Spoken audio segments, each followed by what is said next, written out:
पर्याय सामान्य साधारण जैसी पर्याय होती है और अंतर मुहूर्त में कब खत्म हो जाते पता नहीं पड़ता। अब रही पर्याप्तक मनुष्यों की बात, तो पर्याप्तक मनुष्य और निवृत्त पर्याप्तक मनुष्य, जब तक पर्याप्तियाँ पूरी नहीं हुई, रचना चालू है, तब तक वो निवृत्त पर्याप्तक।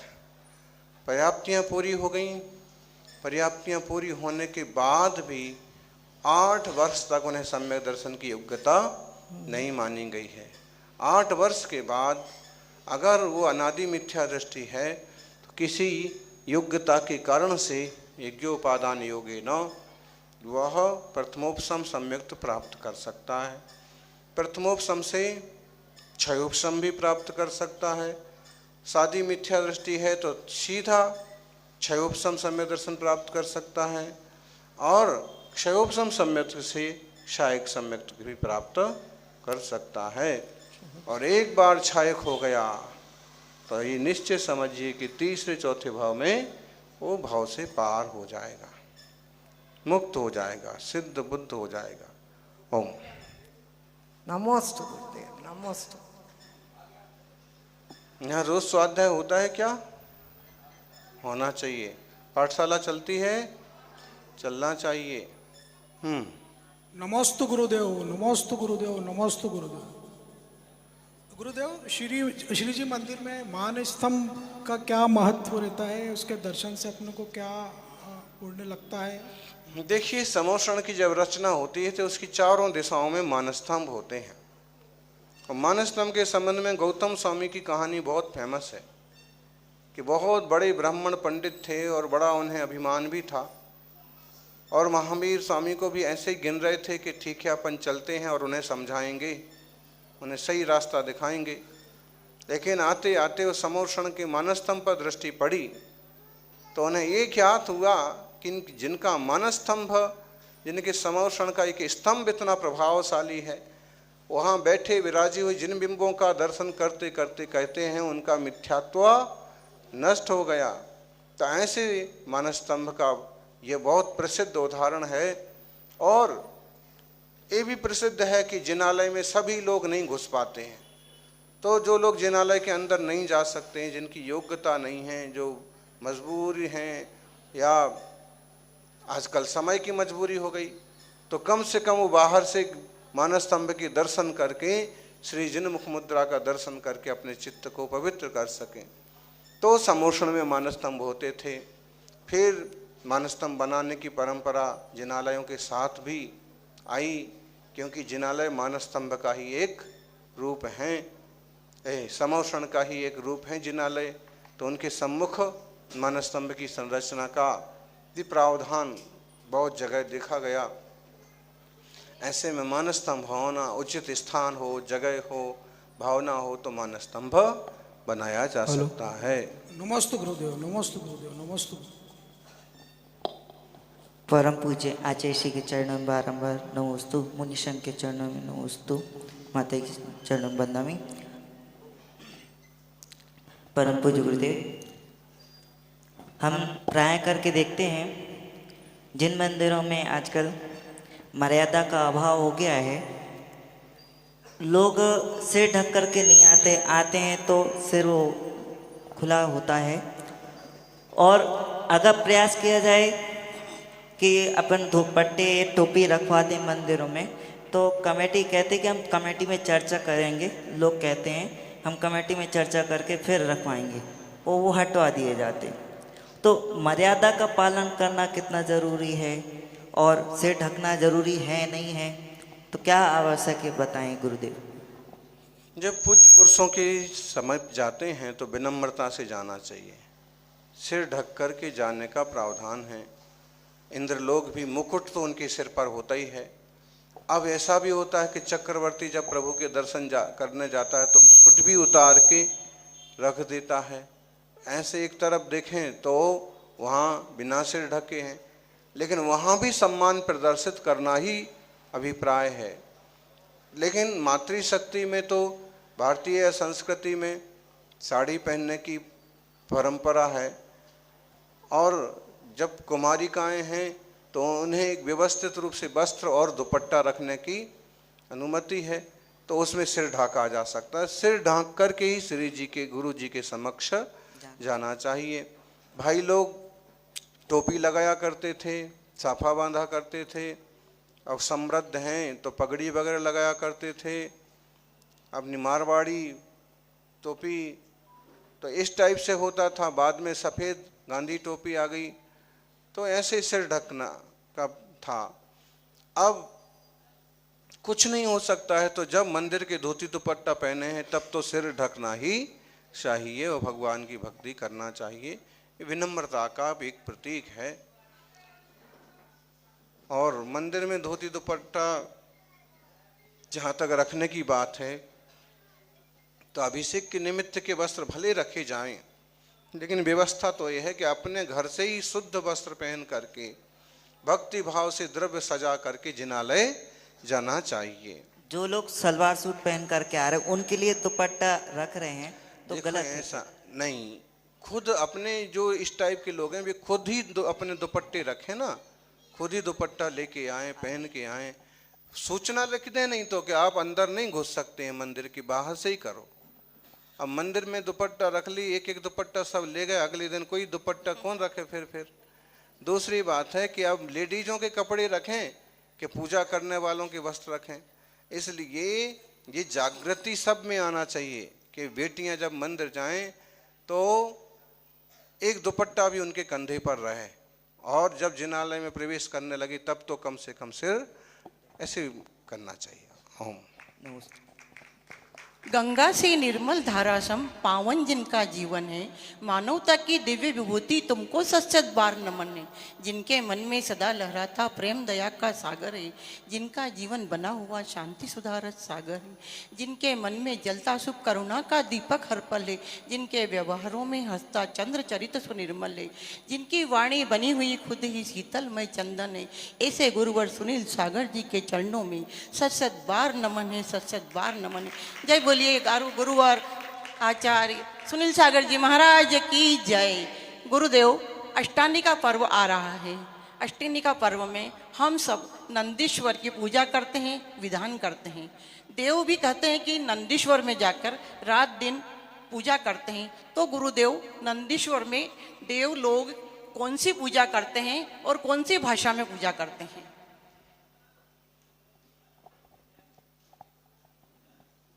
अब देवता तो अवधि ज्ञानी हैं। अब हिंदी वाली आपकी वाली पूजा तो शायद नहीं पढ़ते होंगे। फिर भी कुछ लोग ब्राह्मण लोग कहते हैं कि देवों की भाषा संस्कृत है, लेकिन ये भी उन लोगों ने सुन ली हो उनको बोलते हुए, इसका भी कोई प्रमाण नहीं है कि जब वो संस्कृत बोल रहे थे और ये पंडित जी सुन रहे थे। अब हम कहें कि प्राकृत है तो वो भी कौन से आधार से कहें? फिर भी ये सुनिश्चित है कि भगवान जिनेंद्र के समूह में शरण में जाने वाले देवताओं को लगभग सभी भाषाओं का बोध होता है, और फिर उनकी भी अपनी कोई विशेष भक्ति की भाषा और भावना होती होगी, या फिर जहाँ के लोग जैसी भाषा समझते हैं कभी वहाँ किसी रूप में आते हैं तो वैसी भाषा का वो उपयोग कर सकते होंगे। रही नंदीश्वर की बात, तो वहाँ ये तो स्पष्ट ही आता है कि दिव्येण न्याणेन दिव्येण गंधेन दिव्येण अक्षेण दिव्येण पुफेण दिव्येण चूर्णेन, सामग्री सब उत्तम उत्तम एक से एक बढ़ के एक होती है। और फिर ये भी आता है कि पंच कल्याण पूजा करते हैं वो। माने वो बड़ी बड़ी प्रतिमाओं के जब उनको 3-3 घंटे का एक एक प्रहर का समय मिलता है ना बदल बदल के, तो पंच कल्याणक महोत्सव जैसी पूजा करते हैं। उनके गर्भ कल्याणक, जन्म कल्याणक, तप कल्याणक, दीक्षा कल्याणक, केवल ज्ञान कल्याणक और मोक्ष कल्याणक जैसी महिमा मंडन करते हैं और द्रव्य समर्पित करते हैं। और वो देव हैं, उनके पास और अनेक तरह की विधियां पूजा की हो सकती हैं। और किसी को मालूम पड़े तो बताना। नमस्ते गुरुदेव। जय बोलो 108 सुनील सागर जी महामुनि राज की जय। नमस्तु महाराज जी, नमस्तु। रत्नात्रय से पावन जिनका यह औदारिक तन है, गुप्ति समिति अनुप्रेक्षा में रहता निस दिन मन है। शनमति युग के ऋषि साजिन बीत रहा हर सन है। सुनील सागर महाराज जी को मेरा शन शन वादी नमन। आचार्य श्री 108 सुनील सागर जी महामुनि राज की जय। नमोस्तु महाराज जी।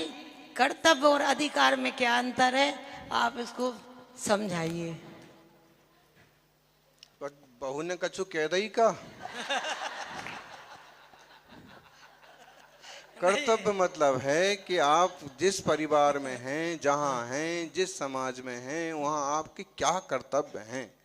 इस जिनालय से जुड़े हैं तो आपका कर्तव्य है कि जिनालय में चावल ना फैलने पावे, धूल ना फैलने पावे, गंदे पाँव ना घुसें, कोई चीज़ें हम उठा के सही जगह रख दें, किताबें बिखरी हैं उन्हें। हमारे कुछ ऐसे कर्तव्य हैं। हमें पूजा की थाली मिली है तो व्यवस्थित रूप से पूजा करें, सही जगह रखें, खुद ही साफ करके रख सकते हैं।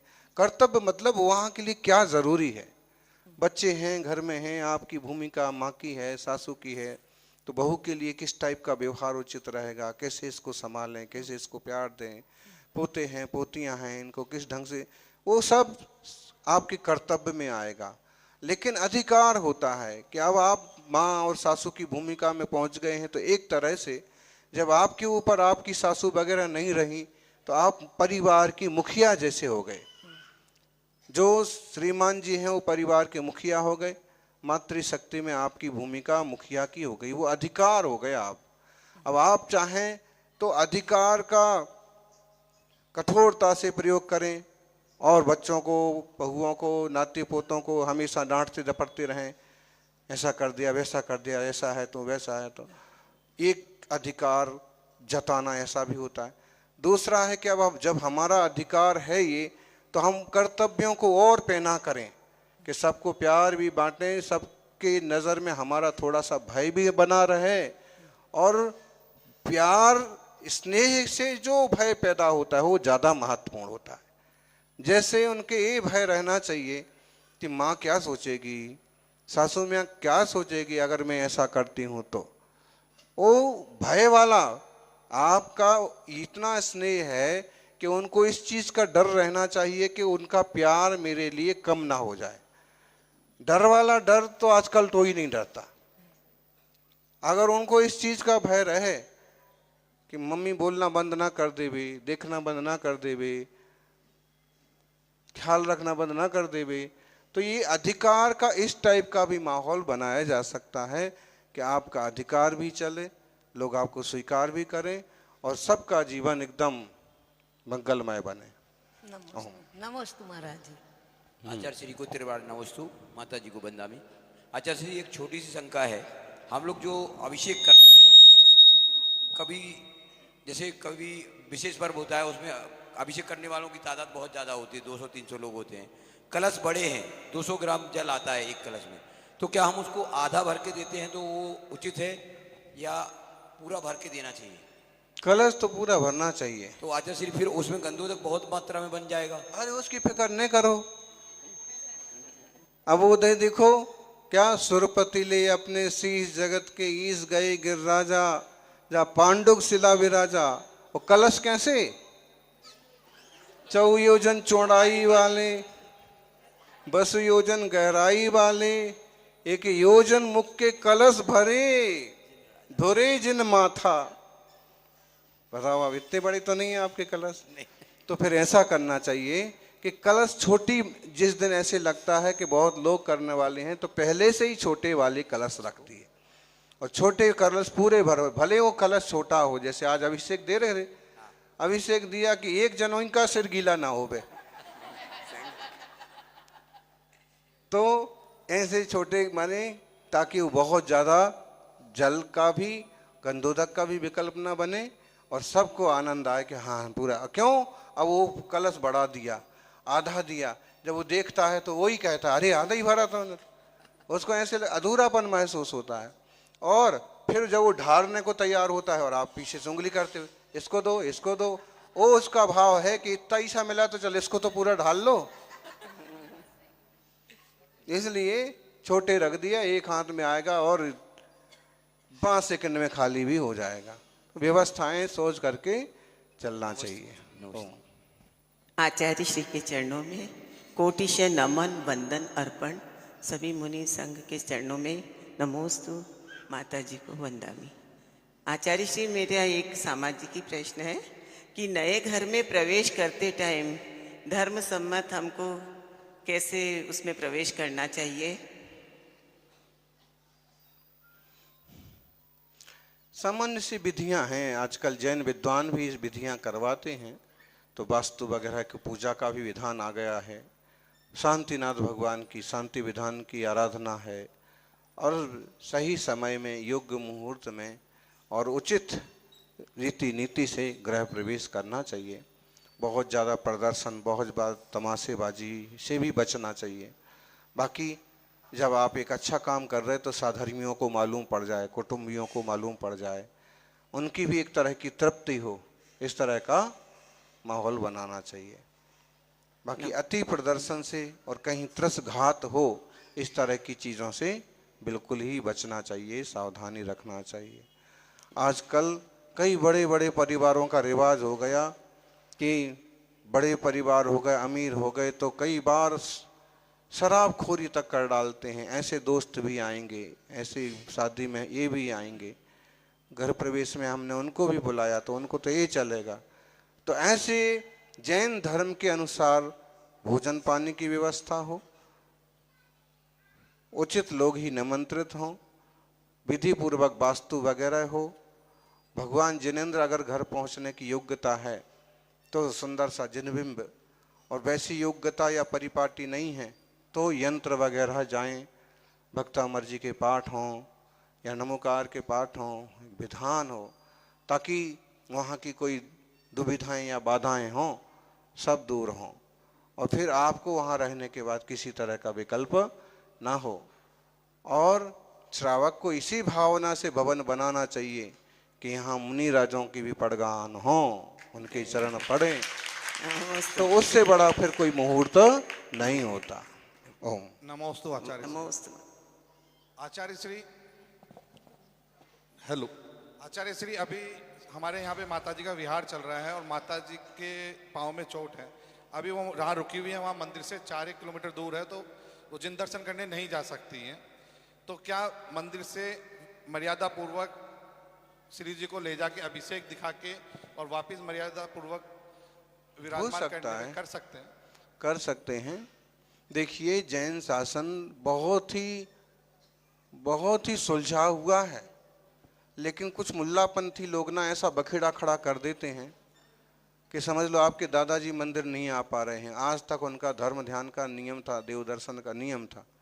अब आपने उनको घर जाकर के श्री जी के दर्शन करा दिए, तो कहो ऐसा एक आध आदमी निकल पड़े कि एकदम बखाड़ा ही खड़ा कर दे कि भगवान को कैसे ले गया और बाहर कैसे निकाल दिया, तो अपवित्र हो गए, तो ये और वो। और जबकि उसकी सीधी सी भावना है कि इनका जिन दर्शन आज तक नहीं छूटा है, तो अब भी ना छूटे। वो खुद पुकार के कहते भैया भगवान को ले आओ, मैं नहीं जा सकता। तो ये सादी सी बातें, सीधी सी बातें हैं कि जिससे परिणाम प्रशस्त हों, दिन शासन की गरिमा बनी रहे। फिर खेल भी ना बन जाए कि जरा सा बुखार आया तो मंदिर से भगवान ले आओ, खेल भी नहीं बन जाए। ये सब बातें ध्यान रखना चाहिए। ओम। नमोस्तु महाराज जी। आचार्य श्री के चरणों में त्रैवार नमोस्तु, मुनि संघ के चरणों में त्रैवार नमोस्तु। आचार्य श्री, एक प्रश्न है कि कर्म बड़े होते हैं कि भगवान बड़े होते हैं?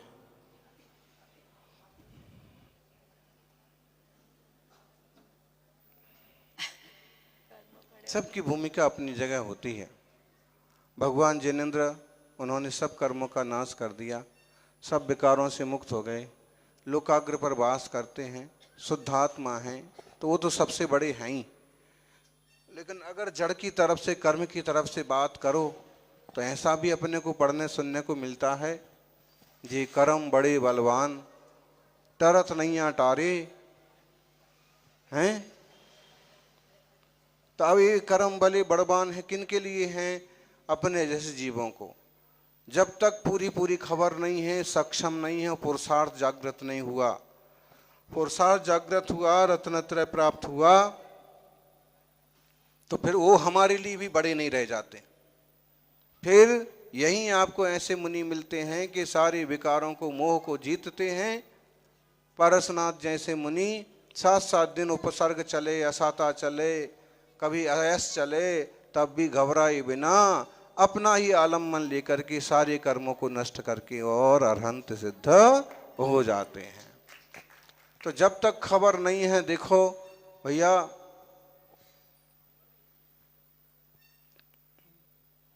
तब तक डर है।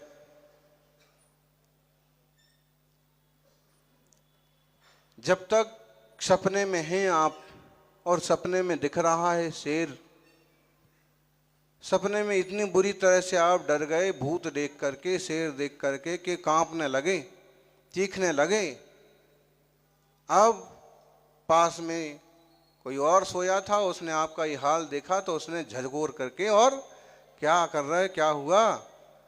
तो अभी तक तो आप बहुत भयभीत थे, जैसे ही नींद खुली वैसे ही, अरे भाई मैं तो सपना दिख रहा, तो ऐसा हो गया, तो वैसा हो गया। तो लेकिन वो डर, सपना टूटते ही आपका डर भी लगभग खत्म हो जाता है।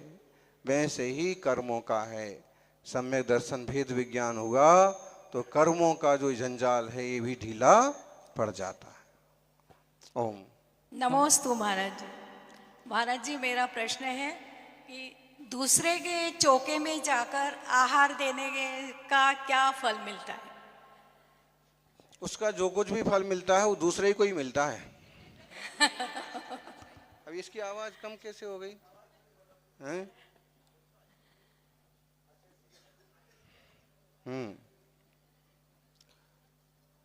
आप विचार करो, किसी की किराने की दुकान है और वो चला रहा था, ज्यादा बड़ा मौसम सीजन आया और आप भी जाकर के उसी की दुकान पर चलाने लगे, उसकी दुकान पर सामान बेचने लगे, फायदा किसको होगा?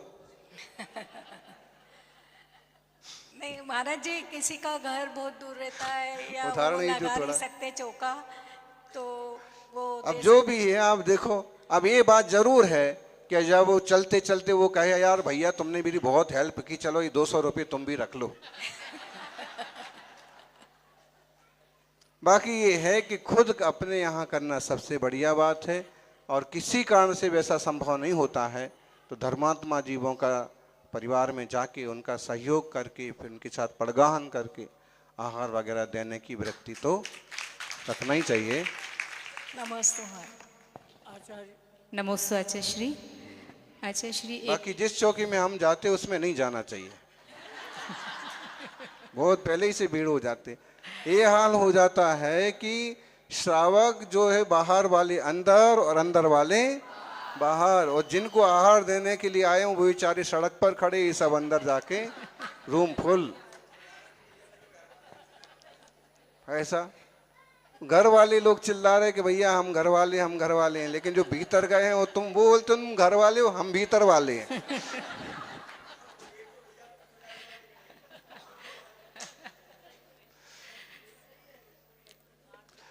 तो एक व्यवस्था का भी बोध रखना चाहिए।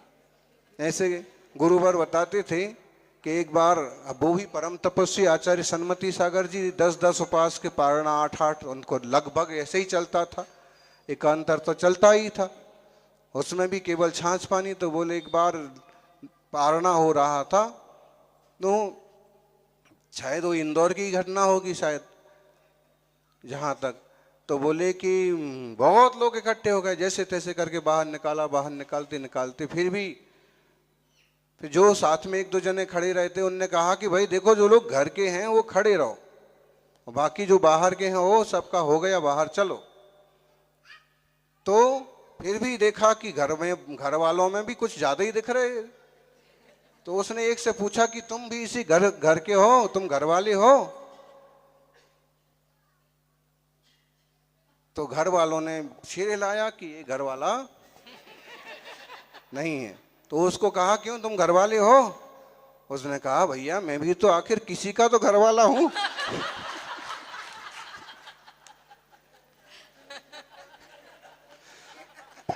बताइए क्या इलाज है ऐसे लोगों का?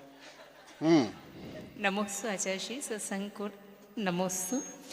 आचार्य श्री, एक ज्वलंत प्रश्न, जो भी ज्वलंत समस्या थी अभी पीछी के ऊपर, उसमें थोड़ा सा मन में ऐसे भाव आए हैं कि जिस समय ये घटना घटी उस समय तो लगा कि उन्होंने गलत कहा और उनको ऐसा नहीं बोलना चाहिए और हम लोग को उनका पूरा विरोध करना चाहिए। लेकिन जब आचार्य सौरभ सागर जी ने खुद ने ये बात बोली कि समाज को एक अभ्यारण्य बनाना चाहिए जहाँ पे मोर पालना चाहिए, तो जब मुनिराज आहार करते हैं तो शुद्धि बुलवाते हैं और शुद्धि बुलवा करके वो उससे बरी हो जाते हैं उनके उस पापों से। तो क्या जब पीछी के मोर पंख आते हैं तो क्या ये देखा जाता है कि वो कहाँ से, मतलब वो व्यापारी कैसे ला रहा है, और अगर ऐसा है कि वहाँ से सही तरीके से आ रहे हैं और ये आगे जो मुनिराज का जो वो था, मतलब सजेशन था, वो हो जाए सब मंच से कि एक अभ्यारण्य हर मतलब शहर में या जहाँ भी हो, तो अपनी ये समस्या हमेशा के लिए हल हो जाएगी कि कोई हम पर आक्षेप नहीं कर पाएगा। तो गुरुवर इसका समाधान आपके मुख से सुनना चाहते हैं। आप तो यहीं से शुरुआत करो जी, और हो जाए तो बहुत बढ़िया।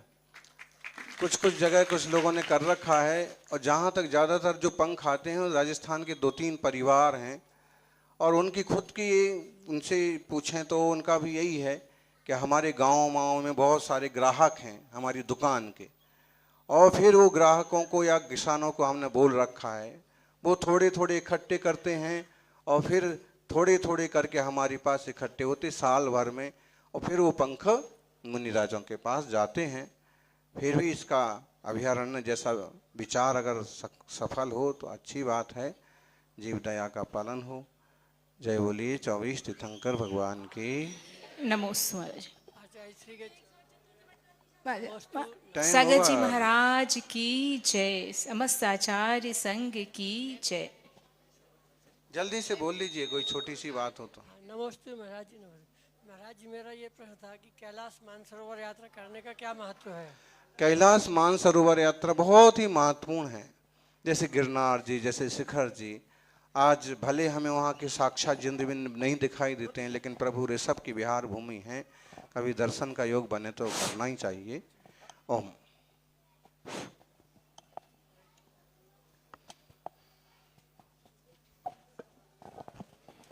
ओम ओम।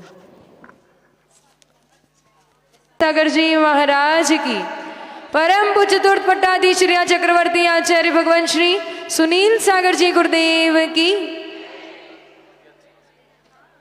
सब लोग ऊपर ऐसे नहीं चढ़ेंगे भैया, सब लोग आ जाएंगे नीचे, कोई ऊपर पाँव छूने नहीं जाएगा, सब लोग नीचे आ जाएंगे।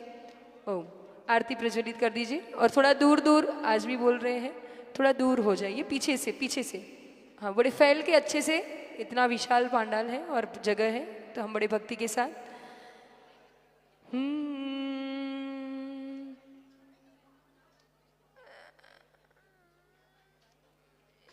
इह विधि मंगल आरती कीजे, पंच परम पद भज सुख लीजे। पहली आरती श्री जिन राजा, भवदति पार उतार जिहाजा। दूसरी आरती सीदन केरी, सुमरण करत मिटेरे भव फेरी। तीसरी आरती सूर मुनिंदा, जन्म मरण दुख दूर करिंदा। चौथी आरती श्री उवजाया, दर्शन दे कट पाप पलाया। पांचवी आरती साधु तिहारी, कुमति विनाशन शिव अधिकारी। जो कोई आरती करे करावे, सो नर नारी अमर पद पावे। अगहर श्री जिन बिंब मनोहर, 24 जिनका करो भजन स्वामी। 24 जिनका करो भजन, आद दिवस कंचन सम उगियो। जिन मंदिर में चलो सजन, वृषभ अजित संभव अभिनंदन सुमति पद्म सुपार्श्व जिनराय चंद्र पहुप शीतल श्रेयांश जिन वासु पूज पूजित सुरराय विमल अनंत धर्म जस उज्ज्वल शांति कुंजवर मल्ली मनाय मुनि सुव्रत नमिनेमि पार्श्व प्रभु वर्धमान पद आरती गाय हाँ अगहर श्री जिन बिंब मनोहर 24 जिनका करो भजन स्वामी 24 जिनका करो भजन आज दिवस कंचन समूगियो जिन मंदिर में चलो सजन। बोले पंच परमेष्ठी भगवान की, श्री 24 तीर्थंकर भगवान की। मैं तो आरती उतारू रे अंकल के आदि की। अरे जय सूरी आदि सागर जय जय हो, जय सूरी आदि सागर जय जय हो। बड़े तपस्वी थे हो ऋषिराज आदि सागर जी, हाँ आदि सागर जी। क्या क्या महिमा उनकी गाँव आदि सागर की। जो 7 दिन उपवास करे एक दिन आहार कर वो भी एक वस्तु ले जी। मैं तो आरती, हाँ मैं तो आरती उतारू रे अंगली के आदि की। अरे जय सूरी आदि सागर जय जय हो, जय सूरी आदि सागर जय जय हो। मुनि महावीर कीर्ति को बनाया पट्टाधीश, बनाया पट्टाधीश। जिन्हें 18 भाषा का ज्ञान लिया गुरु से आशीष। जो परीक्षाओं को सहन करी आत्म का चिंतन कर मधुमक्खी जब लिपट रही थी। मैं तो आरती उतारू रे महावीर कीर्ति की। अरे जय सूरी महावीर कीर्ति जय जय हो, जय सूरी महावीर कीर्ति जय जय हो। उनके शिष्य बने हो निमित्त ज्ञानी विमल सागर जी। सूरत दिखते ही बातें बताए ऐसी ज्ञानी जी। अरे दया की भंडार की वात्सल्य मूर्ति की आरती उतारो रे। मैं तो आरती उतारू रे विमल सागर की। अरे जय सूरी विमल सागर जय जय हो, जय सूरी विमल सागर जय जय हो। अरे सांसों की माला पे सिमरू में सन्मति नाम जपते जपते हो जाओ माला माँ। सांसों की माला पे सिमरू में सन्मति नाम। अरे नाम रे सबसे बड़ा तेरा नाम ओ कुंजन वाले सन्मति बाबा मेरे बिगड़े बना दे सारे। पावे नाम उनके शिष्य बने हो ऋषिराज सन्मति सागर जी। क्या क्या महिमा उनकी गाँव तपस्वी साधु की। जो अन्न रस का त्याग करी मट्ठा जलाहार कर इंद्रिय विजित ज्ञानी की। मैं तो आरती उतारू रे सन्मति सागर की। अरे जय सूरी सन्मति सागर जय जय हो, जय सूरी सन्मति सागर जय जय हो। अरे तार डाला तार डाला तार डाला तार डाला। गुरु सुनील सागर, गुरु सुनील सागर, हाँ गुरु सुनील सागर नाम ने तार डाला। सूरी सुनील सागर नाम ने तार डाला। जय हो।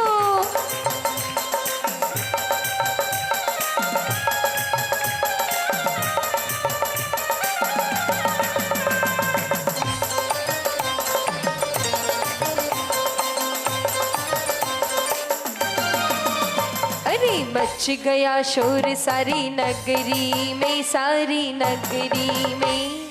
आई गुरुवर देखो इंद्रपुरी नगरी में, मच गया शोर सारी नगरी में, सारी नगरी में। आई गुरुवर देखो हाँ इंद्रपुरी नगरी में। अरे 1 2 3 4 जैन धर्म की जय जयकार। 1 2 3 4 गुरु सुनील सागर जी की जय जयकार।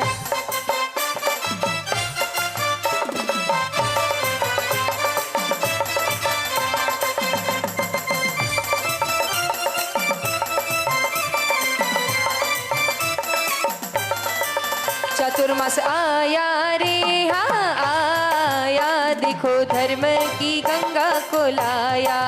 चतुर्मास आया रे आया, देखो धर्म के नायक को लाया। ओ हाँ रंग मारे गुरु तारा ही रंग में रंगी गयो रे।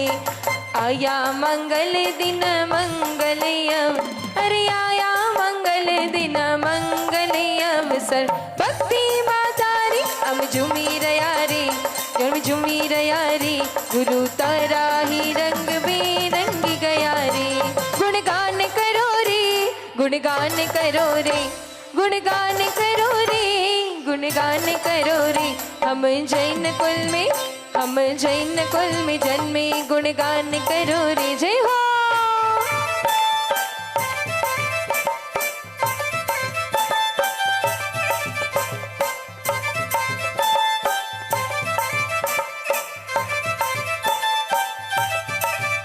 अरे गुरुवर हो गुरुवर प्यारे प्यारे गुरुवर, आचार्य सुनील सागर हो, आचार्य सुनील सागर। अरे गुरुवर रे गुरुवर प्यारे प्यारे गुरुवर, आचार्य सुनील सागर हो, आचार्य सुनील सागर। मैं तुम हो चरणों में जो आऊंगा भक्ति रचाऊंगा, चरणों में जो आऊंगा भक्ति रचाएंगे। गुरुवर के चरणों में है नमन, है नमन। गुरुवर है गुरुवर प्यारे प्यारे गुरुवर, आचार्य सुनील सागर हो, आचार्य सुनील सागर। हाँ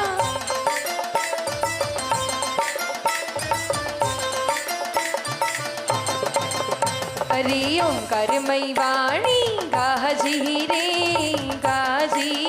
कृष्णा ना कुंवर।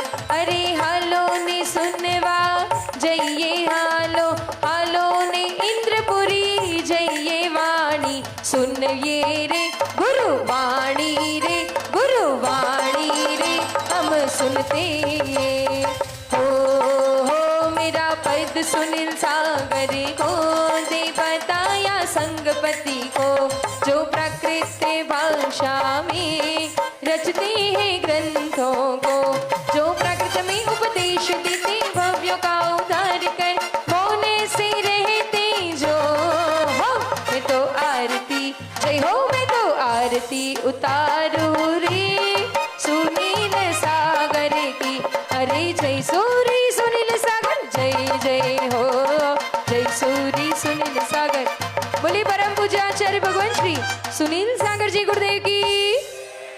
सुनील सागर गुरु देव की करो आरती रे, करो आरती। जय हो सुनील सागर आचार्य गुरुदेवा।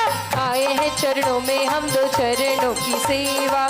बागचंद जी के राज दुलारे, माँ मुन्नी के आंखों के तारे, ब्रह्मचर्य बचपन से धारे। गुरुवर है यह सबसे न्यारे। जो भी द्वार लगाए चिंता पास न आए, हर संकट मिट जाए, मन वांछित फल पाए, रेखाएं बदल जाए। हाथ की करो आरती रे, करो आरती। बोले जयकारा गुरुदेव का।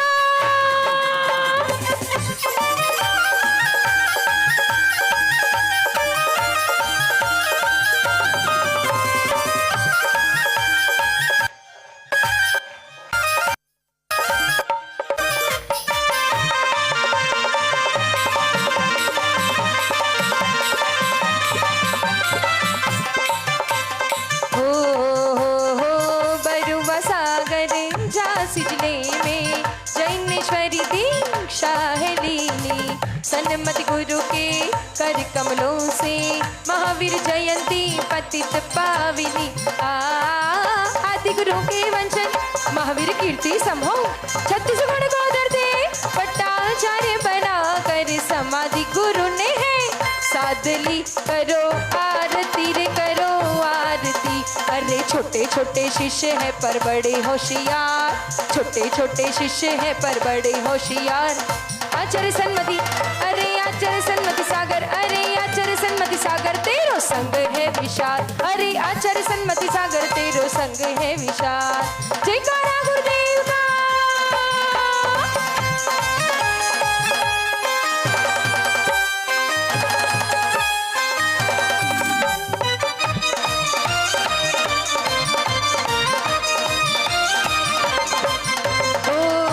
पर जिसको प्रेम है सच्चा मिलता उसको जीवन अच्छा।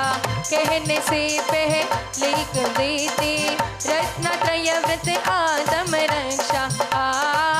प्राकृत भाषा ज्ञानी ब्राह्मण के ज्ञानी शुद्धात्म के ज्ञानी सबके मन की जाने शंकाएं, अरे शंकाएं मिटा दे हर बात की करो आरती रे करो आरती। हमको गुरुवर मिले हैं ऐसे चंदना को कभी महावीरा मिले थे जैसे।